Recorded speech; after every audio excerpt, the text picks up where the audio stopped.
Hi, I'm Rhonda. I'm Angie, and we are Adventures in No Madness. This session about our Talkeetna, Alaska adventure is all about the crunch time. It's fall, and we've got to get the cabin ready for propane appliances, and our wood stove. And flooring. Yes, that includes flooring. Right on.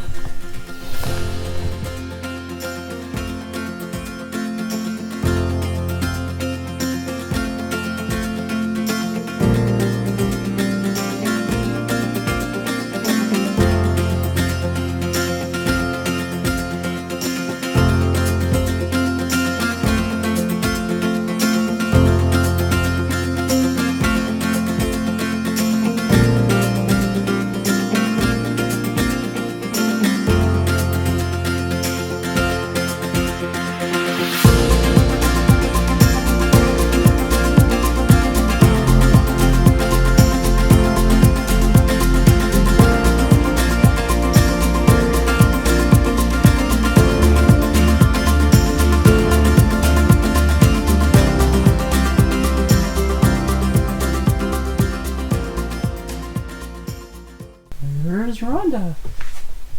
Looking for Rhonda. There's Rhonda.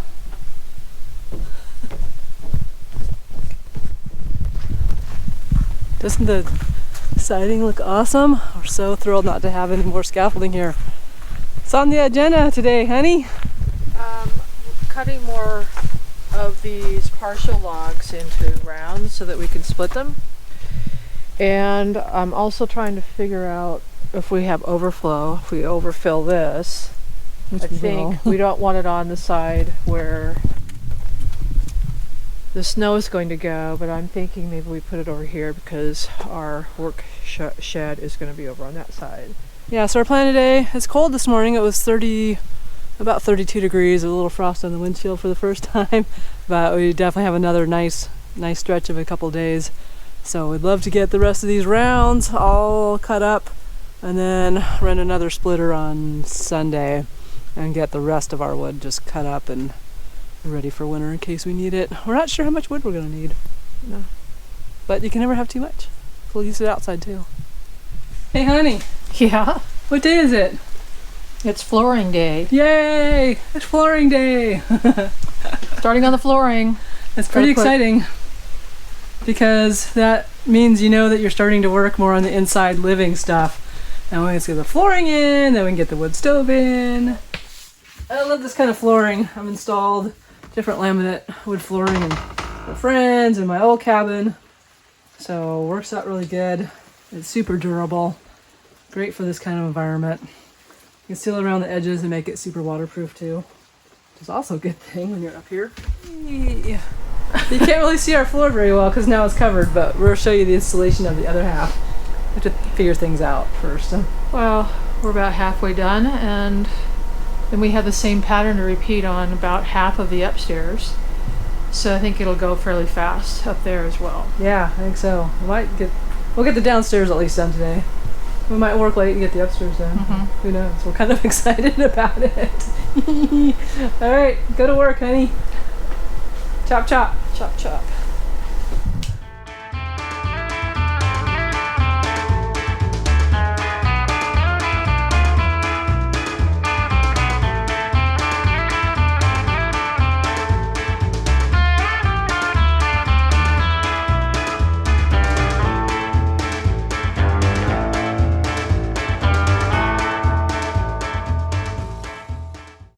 So yeah, our wood stove is going in tomorrow, and we're definitely excited about that. So what I'm going to be doing, with Rhonda's help of course, is this wall back here. We have some drywall, but we're going to put some metal roofing as the heat shield behind the wood stove. So we're super tired. We spent the last 3 days chainsawing rounds and getting the wood splitter again. So 3 days of dealing with the rest of the wood, but we got it finished. And our woodshed is stuffed full. I'll show you that real fast. This stack right here is kind of the icky stuff that we'll use for our outdoor fire pit. So there's some rotten stuff and icky stuff that we didn't want to put in the wood stove. You can see there how stufful our woodshed is, so that stuff's all getting dry. And then this pile right here, it's a whole nother pile of good stuff, and that pile there is a whole nother pile of good stuff. So we'll get that stacked hopefully sometime in the next couple of days, and then maybe we can start building a storage shed, a rook shed over in this area here, so we have a spot to do projects this winter since we're going to be here. So tarps, everywhere tarps. I've never owned so many tarps in my life. But we have a few days of good weather, and then we have a few days of bad weather.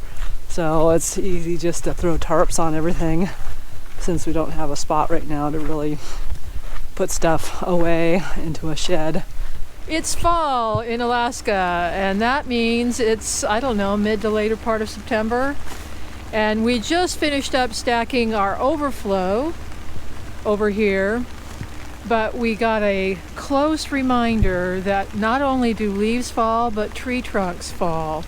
And this tree fell right where we were going to be working. And fortunately, it fell the morning before we were out here stacking. Had it fallen the afternoon that we were stacking, that would have been very dangerous. So it was a reminder, although we've been trying to take down dead trees, we had neglected to take this, basically a long stump, down.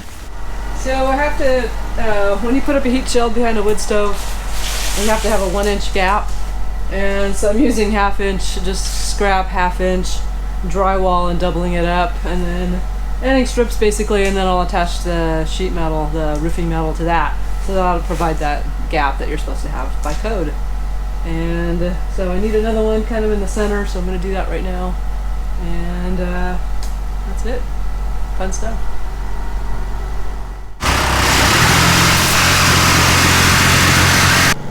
Cutting the metal for the heat shield behind our wood stove. I've tried a couple different ways, and this seems to be the best way with the jigsaw with the metal blade on it.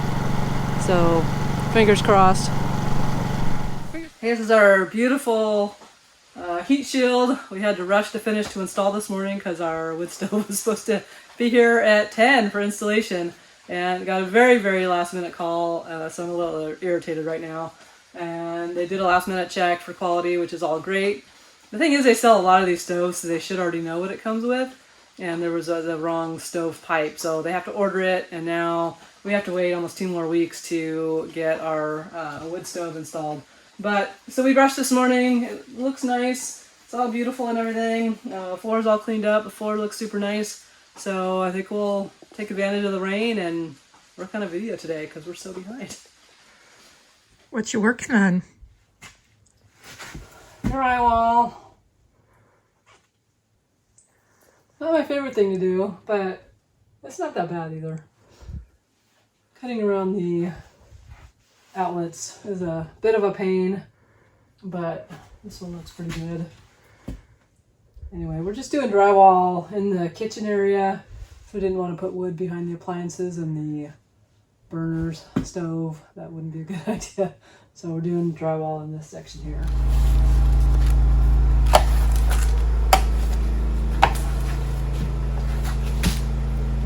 Okay, I'm not gonna lie.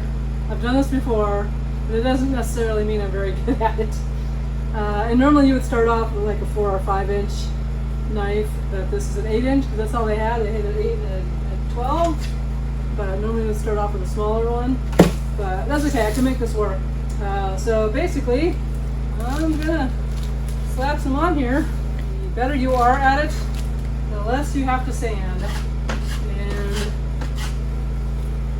I know when Rhonda and I did our last cabin up here, we ended up sanding a lot. And sorry about the generator noise, but we have an electric heater running off of the generator, and then we have a Mr. Buddy in here too. So I think we got it to about 60 degrees in here. The minimum for doing this is about 55, so without the wood stove installed, we've had to kind of go about some other heating options that we had available to us. So yeah, so I'm just gonna, looks like I have a little weird spot there. Just gonna knock that off. But basically, it's sticking a bunch of mud here in the seam, and kind of getting it even. If you are a professional watching me, we've done this before. Don't look at all the mistakes I'm making. Plenty of them.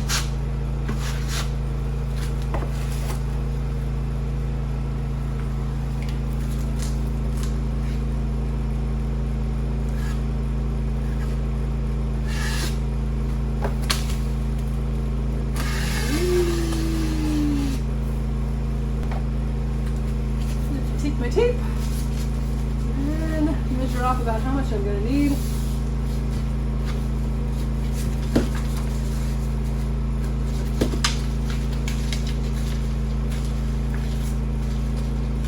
Turn that off. Pressing the tape in.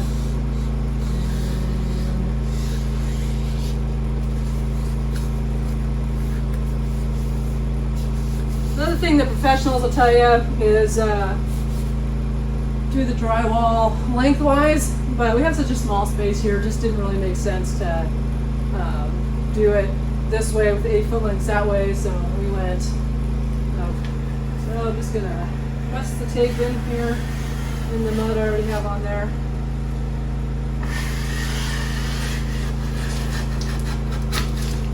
And then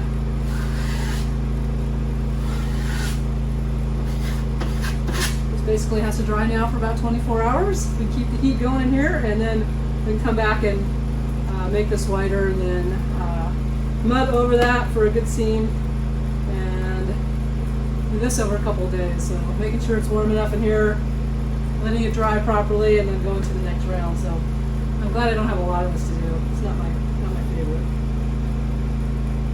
Hey, sorry about the generator noise. It's a necessary evil right now to try and keep the heat on before I do the next round of mudding and taping. I want to talk to you about these skis real fast. I bought these at a garage sale. So there were some old timers that lived here forever, Lynn and Myron Stevens. And when Myron passed away, Lynn had basically a garage sale, and she sold both of their wooden skis, and I bought both sets, and I've been carrying just like the moose antlers and various other Alaska things. I've been carrying these around for quite some time. So they're back in Talkeetna where they should be, and if we don't hang on to them, eventually I might donate them to the museum, but right now we'll find a good place for them in our cabin. So Rhonda has taken it upon herself to put some varnish on these, and they look a whole lot better already, so thanks, honey. What do we have going on now? Well, I'm trying to figure out how to rig up horses. Not really. So these are the rails that I peeled way back in May, and since then I have sanded them and put epoxy on the ends and in cracks. And we've moved them around a whole bunch of times. All of the epoxy, and they've been moving around inside the cabin because I haven't gotten back to doing this varnishing. Which is kind of a bummer because it's supposed to be above 55 degrees and now it's barely. So I need to do 4 coats, just like I'm doing on the skis over here. You start off with thinner, and then you basically increase the thickness to about, and you do 4 coats. So Angie came up with this awesome idea of how to hang it so I wouldn't have to do half of one side and then half of the other and worry about dripping. So now I can do a whole coat in one thing, and so I basically have to wait 8 hours between coats. So I'm hoping that I can squeeze in 4 coats in the next couple of days. Yeah. I'm not sure we'll get 55 again. No, exactly. Because we're barely there. And then it would be great to actually have railings before the snow falls. Well, hey, guess what was supposed to be installed today? Our wood stove. But guess what? I got another call yesterday, the second time, that said they were missing parts. As you can imagine, after the first time, this happening the second time, I was livid. So we're gonna go to town later today. We actually have to take the RV in Anchorage to get the axle replaced, and we're gonna do a separate video on that. Yeah, so apparently the last time that they were missing a part, the manager said that she looks at everything the day before, make sure everything is there. She discovered there was one thing missing. They got it on order and they rescheduled us. So I get another call yesterday that, oh, they're missing some critical parts. I'm like, what the hell is going on here? So I think we're gonna, on top of that, the owner was supposed to give me a call yesterday. Never heard from him. And so I think we're just on the way down to Anchorage.